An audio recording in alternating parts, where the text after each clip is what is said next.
प्रबंध समिति आदर्श विद्या मंदिर ऑनलाइन क्लासेस में मैं उमा गहलोत आप सभी का स्वागत व अभिनंदन करती हूँ। पिछले वीडियो में हमने गुप्त साम्राज्य के शासक श्रीगुप्त, घटोत्कच, चंद्रगुप्त प्रथम व समुद्रगुप्त के बारे में पढ़ा था। इस वीडियो में हम फिर से गुप्त साम्राज्य के शासक चंद्रगुप्त द्वितीय, कुमारगुप्त प्रथम और स्कंदगुप्त के बारे में विस्तार से अध्ययन करेंगे। चंद्रगुप्त द्वितीय आज का हमारा प्रकरण। पहले तो गुप्त साम्राज्य के शासक, हम फिर से गुप्त साम्राज्य के शासकों के बारे में अध्ययन कर रहे हैं। हमारा पहला शिक्षण बिंदु है चंद्रगुप्त द्वितीय। समुद्रगुप्त की मृत्यु के पश्चात उनका पुत्र चंद्रगुप्त द्वितीय सिंहासनारूढ़ हुए, जिनका शासनकाल 375 से 414 ईस्वी माना जाता है। चंद्रगुप्त द्वितीय का व्यक्तित्व कैसा था? चंद्रगुप्त द्वितीय समुद्रगुप्त के पुत्र थे। सर्वाधिक शौर्य और वीरोचित गुणों से संपन्न शासक थे। उदार थे, प्रजाहित को महत्व देते थे तथा साम्राज्य विस्तार की नीति में विश्वास रखते थे। चंद्रगुप्त द्वितीय के दरबार में कई विद्वान भी रहा करते थे, जिनमें कालिदास, विद्वानों में कालिदास व अमर सिंह जैसे विद्वान रहा करते थे। कालिदास व अमर सिंह जैसे विद्वान उनके दरबार में रहा करते थे। एक चीनी यात्री था जो चंद्रगुप्त द्वितीय के शासनकाल में भारत आया था। वह चीनी यात्री था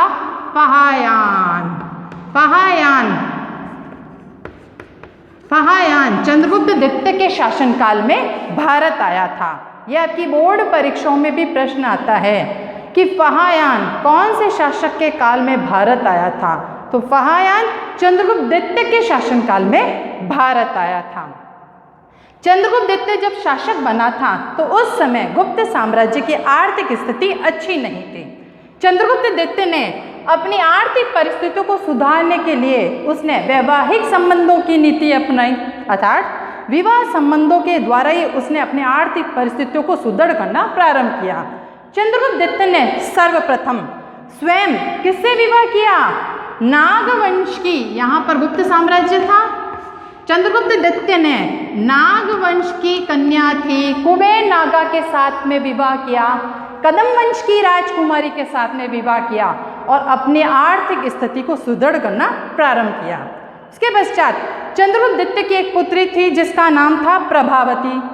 चंद्रगुप्त द्वितीय ने और अपने साम्राज्य विस्तार हेतु पहले मध्य प्रदेश को, यहाँ पर मालवा प्रदेश के नाम से भी जाना जाता था मध्य प्रदेश को, और यहाँ पर वाकाटक साम्राज्य था। मालवा में वाकाटक साम्राज्य था। यहाँ के राजा थे रुद्रसेन द्वितीय। चंद्रगुप्त द्वितीय ने अपनी पुत्री प्रभावती का विवाह वाकाटक नरेश रुद्रसेन द्वितीय के साथ में कर दिया। इससे क्या हुआ? ज्यादातर शासकों की मित्रता और संरक्षण चंद्रगुप्त द्वितीय को प्राप्त हो गया। अपनी पुत्री का विवाह वाकाटक नरेश रुद्रसेन द्वितीय से तो कर दिया। कुछ सालों बाद चंद्रगुप्त द्वितीय के दामाद रुद्रसेन द्वितीय की मृत्यु हो गई। मृत्यु के पश्चात चंद्रगुप्त द्वितीय ने इस वाकाटक साम्राज्य को गुप्त साम्राज्य में शामिल कर लिया और चंद्रगुप्त का साम्राज्य विस्तार वाकाटक साम्राज्य तक स्थापित हो गया था। अब आता है कि चंद्रगुप्त का साम्राज्य विस्तार कहाँ से कहाँ तक था? तो चंद्रगुप्त का साम्राज्य विस्तार ईरान में बैक्ट्रिया नामक स्थान है। तो चंद्रगुप्त का साम्राज्य विस्तार बैक्ट्रिया से लेकर इधर बंगाल की खाड़ी तक और मगध साम्राज्य से लेकर इधर अरब सागर तक चंद्रगुप्त ने अपने साम्राज्य का विस्तार किया। पहले तो मालवा यानी यहीं तक वाकाटक साम्राज्य तक ही चंद्रगुप्त का साम्राज्य विस्तार था, लेकिन चंद्रगुप्त ने कैसे इस अरब सागर पर अपने साम्राज्य का विस्तार किया? देखो, जब गुप्त साम्राज्य भारत में था तो उस समय भारत में या गुजरात में शक शासक साम्राज्य उनका स्थापित था। शक यहाँ पर शासन स्थापित किए हुए बैठे थे। अब चंद्रगुप्त ने, यहाँ शक शासक था रुद्रसिंह तृतीय। याद रखना, दो रुद्रसेन है। भारत का शासक है रुद्रसेन, जिसे चंद्रगुप्त ने अपना दामाद बनाया था, और ये शक शासक है रुद्रसिंह तृतीय, जिसे चंद्रगुप्त ने पराजित किया था। रुद्रसेन द्वितीय के साथ में तो अपनी बेटी का विवाह किया और उसके साम्राज्य को गुप्त साम्राज्य में शामिल कर लिया, लेकिन गुजरात तक आधिपत्य स्थापित करना था तो यहाँ पे शक शासक रुद्रसेन तृतीय शासन स्थापित किए हुए था।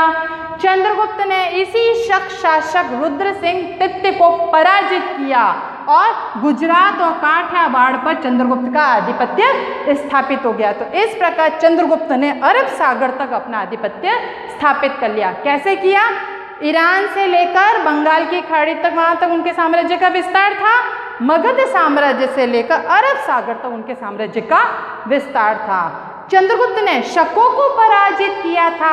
तो चंद्रगुप्त के दरबार में जो कालिदास रहते थे, कालिदास ने मेघदूत में जो उनकी रचना है कालिदास की, उसमें कालिदास ने चंद्रगुप्त को शकारी नाम कहकर संबोधित किया है।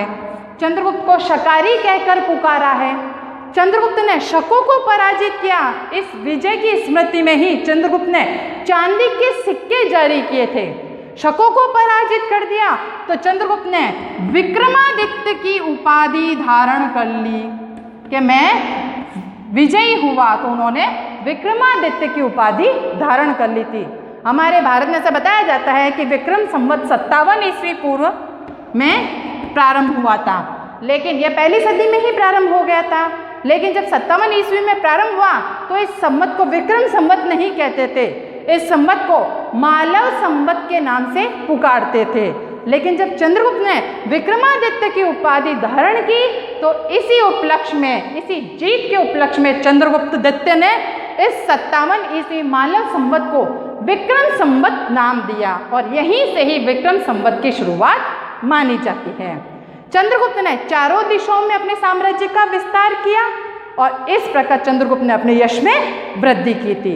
अब हम चलते अपने दूसरे शिक्षण बिंदु की तरफ। दूसरा शिक्षण बिंदु है कुमारगुप्त प्रथम। चंद्रगुप्त के पश्चात उनका पुत्र कुमारगुप्त गद्दी पर आसीन हुआ, जिनका शासनकाल 415 से 455 ईस्वी माना जाता है। कुमारगुप्त ने कई मुद्राएं जारी करवाई थी। राजस्थान में भरतपुर जिला है जहाँ पर बयाना नामक स्थान है। बयाना मुद्रा भांड में कुमारगुप्त की करीब 623 मुद्राएं प्राप्त हुई है। चीनी यात्री हेनसोंग ने कुमारगुप्त को शक्रादित्य कहकर पुकारा है। कुमारगुप्त नालंदा विश्वविद्यालय के संस्थापक थे। नालंदा विश्वविद्यालय हमारे भारत का बिहार राज्य, जहाँ पर नालंदा विश्वविद्यालय की स्थापना की गई थी, उसी नालंदा विश्वविद्यालय के संस्थापक कौन थे? कुमारगुप्त ही थे। कुमारगुप्त ने नालंदा विश्वविद्यालय की स्थापना की। कुमारगुप्त जब तक शासन करते रहे तब तक भारत में वे अपने शासनकाल के दौरान पुष्यमित्र जातियों के विद्रोह का सामना करते रहे। अपने जीवन के अंतिम क्षण तक कुमारगुप्त ने पुष्यमित्र जातियों के विद्रोह का सामना किया और उनकी मृत्यु के पश्चात जो गुप्त साम्राज्य था वो विघटन की तरफ अग्रसर होता चला गया था। कुमारगुप्त के पश्चात उनका पुत्र स्कंदगुप्त गद्दी पर आसीन हुए, जिनका शासनकाल 455 से 467 ईस्वी तक रहा था। स्कंदगुप्त जैसे ही सिंहासनारूढ़ हुए, उन्हें उत्तरी पश्चिमी दिशा में हूणों के आक्रमणों का मुकाबला करना पड़ा। स्कंदगुप्त जब तक शासक रहे तब तक उन्होंने हूणों को भारत में प्रवेश नहीं करने दिया था। उस समय गुप्त साम्राज्य आंतरिक और बाहरी समस्याओं से ग्रसित था। स्कंदगुप्त हूणों से भी सैकड़ों मुकाबले किए। अंत में जीत स्कंदगुप्त को ही प्राप्त हुई। जब तक जीवित रहे तब तक उन्होंने हूणों को भारत में प्रवेश नहीं करने दिया था। उन्होंने हूणों से मुकाबला किया, पुष्यमित्र जातियों से मुकाबला किया, भारत के इर्द गिर्द अन्य शासक थे उनसे भी मुकाबला किया। स्कंदगुप्त का ननियाल था नाग वंश और कदम वंश, उनके ननियाल वाले भी स्कंदगुप्त पर आक्रमण किया करते थे तो उन्हें भी पराजित किया। वाकाटक साम्राज्य उनके बुआ जी का ससुराल था तो वे भी स्कंदगुप्त पर आक्रमण करते थे, तो स्कंदगुप्त ने वाकाटकों को भी, जितने भी शासक थे उन सबको भी पराजित किया। तो उनका जीवन ज़्यादातर आक्रमणों में ही व्यतीत हुआ। स्कंदगुप्त ऐसे गुप्त सम्राट थे जिनकी स्वर्ण मुद्राओं पर विक्रमादित्य की उपाधि प्राप्त होती है। भारत में सभी जगह जाकर स्कंदगुप्त स्वयं शासन नहीं कर सकते थे, बहुत मुश्किल होता था, क्योंकि उनका ज़्यादातर समय हुणों से मुकाबला करने में ही व्यतीत हुआ था। तो स्कंदगुप्त ने प्रशासनिक व्यवस्था को स्थापित किया और ज़्यादातर अपने साम्राज्य के भागों को प्रांतों में विभाजित कर दिया। किसमें बांटा? अपने साम्राज्य को प्रांतों में बांट दिया और वहाँ प्रांतों में बांटने के पश्चात उन प्रांतों में योग्य प्रांतपतियों की नियुक्ति कर दी। वे योग्य प्रांतपति क्या करते थे? प्रजा हित को महत्व देते थे। तो इस प्रकार स्कंदगुप्त ने अपने साम्राज्य की रक्षा की, साम्राज्य को स्थायित्वता प्रदान की, साम्राज्य का विस्तार किया। स्कंदगुप्त एक उदार, धर्म सहिष्णु, शौर्यपूर्ण, युद्ध कौशल और सभी धर्मों को समान महत्व देने वाले शासक थे। वे सभी गुप्त सम्राटों में से महान सम्राट माने जाते हैं। उनका भी साम्राज्य विस्तार ईरान से लेकर बंगाल की खाड़ी तक, मगध से लेकर अरब सागर तक उनके साम्राज्य का विस्तार था। उन्होंने अपने पूर्वजों द्वारा इस साम्राज्य विस्तार को अक्षुण्ण बनाए रखा, उसे टूटने नहीं दिया था। स्कंदगुप्त के दरबार में एक व्यक्ति था जिसका नाम था पर्णदत्त। पर्णदत्त। स्कंदगुप्त ने विचार किया प्रजा को और किस प्रकार सुविधाएं दी जाए। तो उस समय, प्राचीन समय में गुजरात को सौराष्ट्र के नाम से जाना जाता था। तो यहाँ पर गुजरात में गिरनार पर्वत था, दक्षिणी दिशा की तरफ। गिरनार पर्वत पर ऊंची पहाड़ी क्षेत्रों में भी लोग रहते थे। उनको पानी की बहुत अत्यंत समस्या रहती थी। पहाड़ों से नीचे आकर पानी भरकर वापस ऊपर की तरफ जाना पड़ता था। तो स्कंदगुप्त ने विचार किया कि इन लोगों की जल संबंधी जो समस्याएं हैं उससे निपटारा कर दिया जाए, उनको जल संबंधी सारी प्रकार की सुविधाएं उपलब्ध करवा दी जाए। यह विचार कर स्कंदगुप्त ने अपने दरबार में एक व्यक्ति जो कार्य करता था जिसका नाम था पर्णदत्त, तो स्कंदगुप्त ने पर्णदत्त को गुजरात का गवर्नर नियुक्त कर दिया और पर्णदत्त को कहा कि आज के पश्चात तुम गुजरात के गवर्नर हो और वहाँ पर सुदर्शन झील बनी हुई है, पहाड़ी क्षेत्रों में ऊपर की तरफ सुदर्शन झील बनी हुई है, उस सुदर्शन झील का पुनरुद्धार का कार्य करवाना है। पर्णदत्त ने कहा कि मैं गवर्नर बनने के लिए तैयार हूँ, लेकिन यह कार्य आप मेरे पुत्र को सौंप दीजिए। तो पर्णदत्त के पुत्र का नाम था चक्रपालित। स्कंदगुप्त ने तुरंत ही पर्णदत्त के पुत्र चक्रपालित को बुलाया और यहाँ पर जो सुदर्शन झील बनी हुई थी उस सुदर्शन झील के पुनरुद्धार का कार्य पर्णदत्त के पुत्र चक्रपालित को सौंपा। चक्रपालित ने सुदर्शन झील के पुनरुद्धार का कार्य संपन्न करवाया और उस झील के किनारे एक विष्णु मंदिर का भी निर्माण करवाया। अब आपकी बोर्ड परीक्षाओं में 3 प्रकार के प्रश्न आते हैं कि सुदर्शन झील का निर्माण किसने करवाया, सुदर्शन झील का पुनरुद्धार का कार्य किसने किया और सुदर्शन झील का पुनर्निर्माण का कार्य किसने किया। तो ये 3 प्रकार के प्रश्न आते हैं कि पुनरुद्धार का कार्य किसने किया, निर्माण का कार्य किसने किया और पुनर्निर्माण का कार्य किसने किया था। तो देखिए, निर्माण का कार्य किया चंद्रगुप्त मौर्य, मौर्य सम्राट, प्रथम मौर्य सम्राट चंद्रगुप्त मौर्य ने। चंद्रगुप्त मौर्य ने, उनका एक गवर्नर था जिसका नाम था वैश्यपुष्यगुप्त।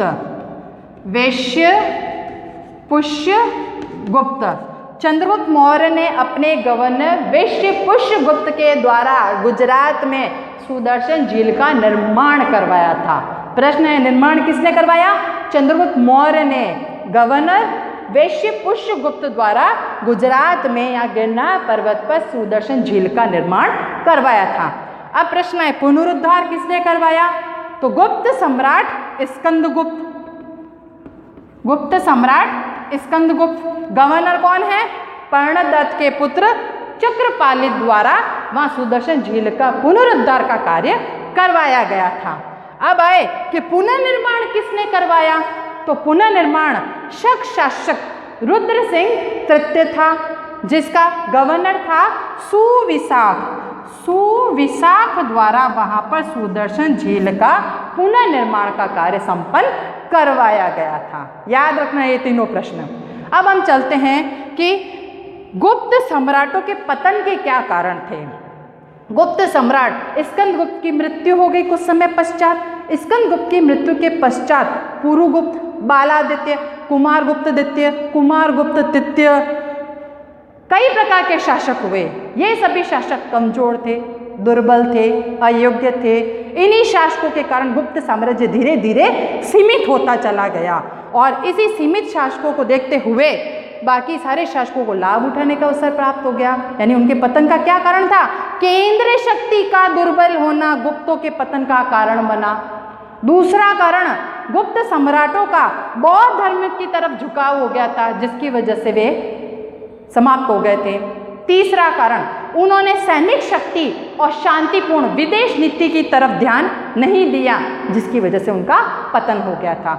डॉक्टर हेमचंद्र राय चौधरी, डॉक्टर हेमचंद्र राय चौधरी गुप्तों के पतन का मूल कारण क्या मानते हैं? उनका बौद्ध धर्म की तरफ उनका झुकाव हो गया था, जिसकी वजह से गुप्तों का पतन हो गया था।